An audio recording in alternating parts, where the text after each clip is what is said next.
ആധുനിക ഇന്ത്യൻ കലയുടെ ചരിത്രത്തിൽ നാഗരികമായ ആർട്ട് ഗാലറി അനുശീലനങ്ങളുടെ ഇടത്തിൽ സ്ത്രീകളുടെ, കലാകാരികളുടെ സ്ഥാനം ഉണ്ടായിട്ട് അവർ രേഖപ്പെടുത്തപ്പെട്ടു തുടങ്ങിയിട്ട് അധികം കാലമൊന്നുമായില്ല.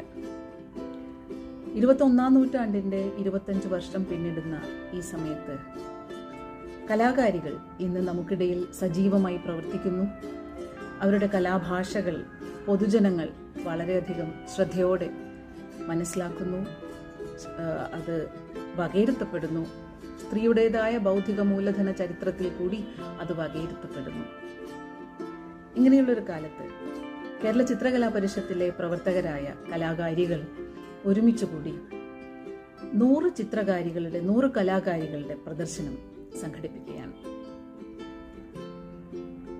ഇത് നവംബർ 23 മുതൽ ഡിസംബർ 5 വരെ കേരള ലളിതകലാ അക്കാദമിയുടെ തൃശൂർ ഗാലറിയിലാണ് നടക്കുന്നത്.